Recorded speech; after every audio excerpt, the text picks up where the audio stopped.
Hello students. Now in this second part in grammar we will see your next diary entries. हमें क्या करना है, बस यही जो डायरी एंट्री मैं आपको दूंगा यही आप लोगों ने अपने फाइनल एग्ज़ाम के लिए लर्न करनी है।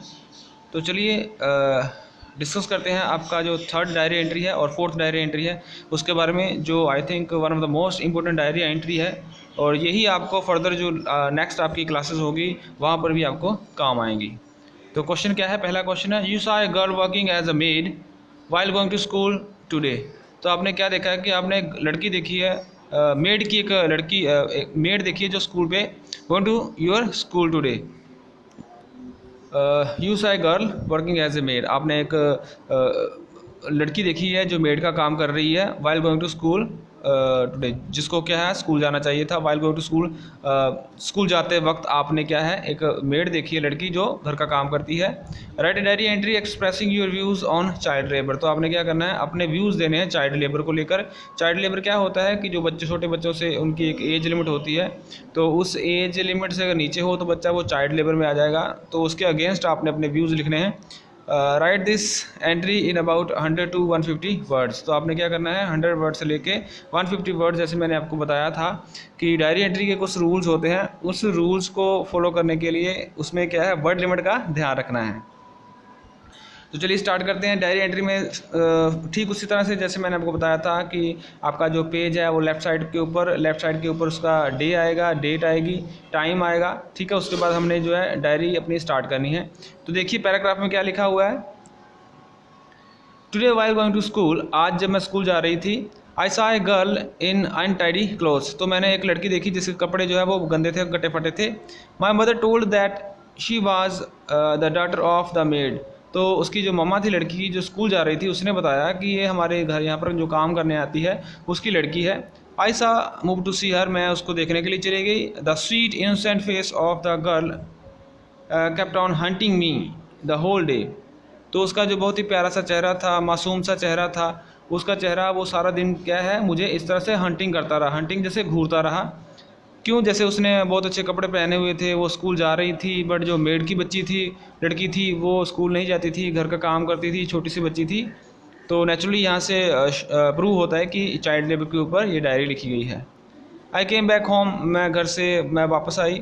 And was desperate to talk to her, और मैं उसके साथ बात करने के लिए बहुत डेस्परेट हो रही थी। डेस्परेट क्या होता है कि जैसे एक क्यूरोसिटी होना, ठीक है। तो क्या होता है,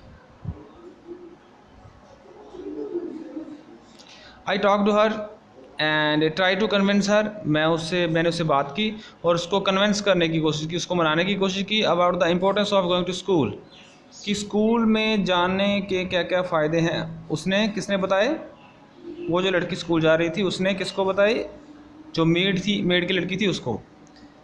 the about the ban on the child labour, जो चाइल्ड लेबर के ऊपर बैन लगा हुआ है उसके बारे में भी उसने बताया। And told her that education is the way to come out from ignorance and suppression, और वही जो लड़की थी जो स्कूल जा रही थी उसने उसको बताया वापस आकर कि जो एजुकेशन लेना हर एक बच्चे के लिए बहुत ज़रूरी है। क्यों ज़रूरी है, एजुकेशन से उसकी जो है इग्नोरेंस जो होती है और उसका जो एक सप्रेशन होता है। इग्नोरेंस क्या होता है कि जो उसको कुछ समझ नहीं होती, उसको अंडरस्टैंडिंग नहीं होती, तो वो अंडरस्टैंडिंग एजुकेशन से हो जाती है। एंड सप्रेशन क्या होता है कि जो बड़े लोग होते हैं छोटे लोगों को दबाते रहते हैं, गरीब लोगों को अपनी अकड़ से दबाते रहते हैं, तो वो क्या होता है, सप्रेशन होता है। वो जो बच्चे डर कर किसी न किसी कारणवश जो है वो चाइल्ड लेबर में अपनी जो लाइफ है वो स्पेंड कर देते हैं। I try to take her understand the importance of education in one's life, मैंने उसको क्या बताया कि हर एक की ज़िंदगी में जो एजुकेशन की बहुत एक इम्पोर्टेंट रोल होता है लाइफ में। And the benefit of being educated, और इसलिए उसको है क्या होना चाहिए, उसको एजुकेट होना बहुत ज़रूरी है। She told me about her poverty and helpless, जब ये बातें उसने लड़की को बताई तो लड़की ने क्या बताया, जो मेड की बच्ची थी उसने उसको बताया कि हमारे घर में बहुत ही गरीबी है। पॉवर्टी का मीनिंग क्या होता है, गरीबी, हमारे घर में बहुत ज़्यादा गरीबी है। और हेल्पलेस है, हेल्पलेसनेस क्यों क्या होता है कि जैसे बहुत ज़्यादा लाचार है। She told that she also wanted to go to school, वो उसको बताती है कि वो स्कूल जाना चाहती है, but her parents did not allow her, but उसके जो पेरेंट्स हैं वो क्या करते हैं, उसको वो अलाउ नहीं करते because of poverty and helpless. I told her that I would talk to her parents and try to convince them. तो वो जो लड़की स्कूल जा रही थी उसने लास्ट में उसको कहती है कि मैं तुम्हारे जो पेरेंट्स हैं उसको मैं कन्विंस करूँगी, उनको मनाने की कोशिश करूँगी कि तुम्हें क्या है कि चाइल्ड लेबर की जगह पर तुम्हें जो है स्कूल पर भेजे, ताकि तुम्हारी जो है सप्रेशन और जो इग्नोरेंस है वो दूर हो सके।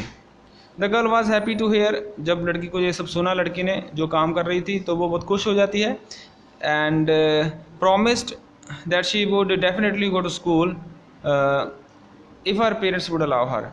तो वो उस लड़की को प्रॉमिस करती है, जो उसको मिलती थी उसको प्रॉमिस करती है कि अगर उसके पेरेंट्स जो उसको अलाउ करते हैं स्कूल जाने के लिए, तो वो डेफिनेटली स्कूल खुशी खुशी स्कूल में जाएगी। तो ये आपकी फर्स्ट डायरी एंट्री है, बहुत ही ईजी सी लैंग्वेज लिखी हुई है, इसको आप अपने एग्ज़ाम के लिए इसको प्रिपेयर कर सकते हैं। Now we will move forward to your next diary entry. You can see your next diary entry. Your school organized an excursion. Excursion क्या होता है, जैसे टूरिज़्म या भ्रमण करना, साइट सीइंग, कहीं पे घूमना, उसको एक्सकर्शन बोल देते हैं। To Amritsar and Wagah border. हमारा जो स्कूल है उसने क्या अरेंज किया है, अमृतसर में और वाघा बॉर्डर जो है वो देखने का एक एक्सकर्शन, भ्रमण करने का एक जो होता है वो एक अरेंजमेंट किया है उन्होंने कि वहाँ पर घूमने के लिए जाना है। Right diary entry about your visit in 100 to 150 words. और वहाँ पर जाकर आप अमृतसर में वाघा बॉर्डर देखते हैं और गोल्डन टेम्पल देखते हैं, तो वहाँ पर जाके आपने क्या देखा उसके बारे में व्यू पॉइंट आपने लिखने हैं। तो अगर आप ये जो डायरी एंट्री है इसको भी अच्छी तरह से इसको लर्न कर लेंगे, तो कहीं पर भी अगर विजिट के बारे में आता है, अमृतसर के बारे में आता है, then you can take lines from this diary entry and your diary entry start. और इसी तरह से इसका जो आपको डे है, टाइम है और ये सब आपको लेफ़्ट कॉर्नर पे लिखना है, और उसके बाद आपकी डायरी जो स्टार्ट होगी।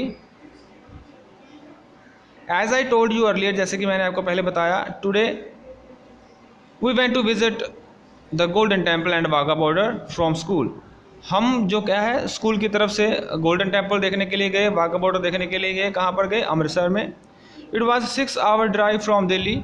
जो दिल्ली से ये जो रास्ते का कितना 6 घंटे का रास्ता है दिल्ली से अमृतसर का, गोल्डन टेम्पल का। But we didn't feel tired as we were all playing games and munching. Munching क्या होता है, जैसे आपस में जो गाना बजाना करते हैं, गाते बजाते जाना, उसको हम मॉन्चिंग बोल देते हैं। प्लेइंग गेम्स, कुछ गेम्स खेलते हुए बस में बैठे हैं, जैसे बच्चे शरारतें करते हैं, हंसते गाते खेलते हुए जाते हैं, उस तरह से वो बस में जाते हैं। और उनको जो बिल्कुल भी वो बोरिंग जो सफ़र है वो बिल्कुल भी बोरिंग नहीं लगता थ्रू आउट द जर्नी। पूरी जो सफ़र था उसको उनको बहुत ही इंटरेस्टिंग लगा, मुझे बहुत ही इंटरेस्टिंग लगा। ठीक है, नेक्स्ट देखिए second paragraph. We reach the Golden Temple around 9 AM। हम जो है गोल्डन टेम्पल में कब पहुंच गए? गोल्डन टेम्पल में सुबह का 9 बजे जब हम वहाँ पर पहुंच गए। We were amazed to see the neatness and discipline inside the temple. हम जब वहाँ पर गए गोल्डन टेम्पल में, सबसे पहले तो हमने वहाँ पर क्या देखा, बहुत ही साफ़ सफाई देखी वहाँ पर, और डिसिप्लिन देखा। वहाँ का जो अनुशासन था गोल्डन टेम्पल का, वो हमें जो है वो क्या हुआ, हमें बहुत ही सरप्राइज़ लगा, बहुत ही अमेज लगा, जिसको देखकर हम बहुत ही जो है वो थोड़े सरप्राइज़ हो गए। After walking around for some time, और थोड़ी देर के बाद क्या हुआ, थोड़ी देर आफ्टर वॉकिंग थोड़ी देर चलने के बाद हमने क्या देखा, वी ऑल वर हंग्री। हम सबको क्या हो गया, बहुत ज़्यादा भूख लग गई। We ate a simple but delicious lunch from a langar.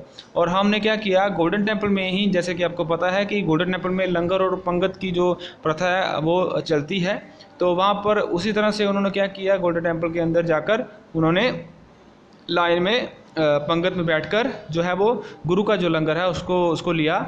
और उसको जो लंगर था बहुत ही क्या था, डिलीशियस था, बिल्कुल सिंपल था खाना, बट वो खाने में बहुत ज़्यादा टेस्टी था। We felt blessed when we entered the shrine. हम जब उसके अंदर गए गोल्डन टेम्पल के अंदर, तो ऐसा लगा कि जैसे हम बहुत ही ब्लेस्ड हो गए हैं, हम क्या है बहुत लकी हैं कि हमें यहाँ पर आने का मौका मिला। यहाँ पर श्राइन क्या है, श्राइन वही होता है जैसे कोई भी रिलीजियस प्लेस जिसकी जो अथॉरिटी होती है वो गवर्नमेंट के पास होती है, उसको हम श्राइन बोल देते हैं। The temple truly is a symbol of human brotherhood and equality. वो जो गोल्डन टेम्पल है वो एक सिंबल है किसका, ब्रदरहुड का। क्यों? क्योंकि वहाँ पर जो है 4 दरवाजे, जैसे आपको पता है कि 4 दरवाजे हैं वहाँ पर, और चारों दरवाजे हर तरह के इंसान के लिए वो खुले रहते हैं। कोई भी वहाँ पर आकर अपनी जो श्रद्धा भावना से जो है आ सकता है। We left for Bagha border by 2 PM, और जब 2 बज गए, 2 बजे के बाद हम गोल्डन टेम्पल को छोड़कर कहाँ पहुँच गए? वाघा बॉर्डर में चले गए। And reach there by 4 PM, और 4 बजे तक हम वहाँ पर रहे। Just in time to witness the military practice done since 1959, और वहाँ पर क्या हमने देखा, जो 1959 से जो मिलिट्री प्रैक्टिस वहाँ पर चलती है उसको, उसके हमने पूरी एक परेड देखी।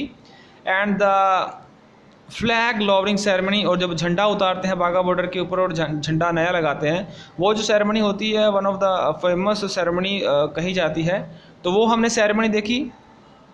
We joined in along with the thousands of spectators. Spectators क्या होते हैं? देखने वाले जो दर्शक होते हैं।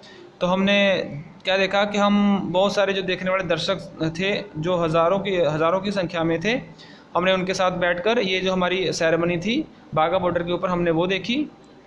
Who were gathered there and sang, जो इकट्ठे बैठे हुए थे और ऊंची ऊंची आवाज़ में गा रहे थे। एंड डांस, और नाच रहे थे। To the patriotic song, patriotic होता है भक्ति वाले जो गाने होते हैं उनके ऊपर वो डांस कर रहे थे। The entire event created a patriotic favour in the crowd. तो ये जो पैट्रियोटिक सॉन्ग्स थे, ये जो देशभक्ति के गाने थे, उन्होंने क्या किया हुआ था, जो सारी की सारी भीड़ थी, सारा का सारा जो क्राउड था, वहाँ पर एक बहुत ही अच्छा एक जो है एटमॉस्फेयर क्रिएट कर दिया था। It was a great feeling and one of the best excursion that I have been a part of. और लास्ट में क्या लिखना है, it was a great feeling, मेरे लिए ये बहुत ही अच्छा एक अनुभव था। And one of the best excursion, और मेरे लिए एक बहुत ही बेस्ट जो है वो साइट सीन था, एक्सकर्शन था, that I have been a part of. और मैं अपने आप को बहुत लकी मानती हूँ या मानता हूँ, अगर लड़का है तो मानता, लड़की है तो मानती हूँ, कि मुझे ये जो है ये साइट सीन का मौका मिला और मैं भी इसका एक पार्ट बन पाई। तो ये डायरी एंट्री है आपकी बाघा बॉर्डर के ऊपर अमृतसर में। और दूसरी जो डायरी एंट्री कौन सी थी, जो चाइल्ड लेबर के ऊपर। ये दोनों डायरी एंट्री आपको अपनी नोटबुक के ऊपर नीट एंड क्लीन लिखनी है और इनको लर्न करना है for your next exam. Now we will meet in your next lecture with a new topic, and you all knows we will covered your grammar part, and after that we will discuss your notice, tense, etc. One of your chapter we will arrange for this class. So till then, take care, stay safe and be happy.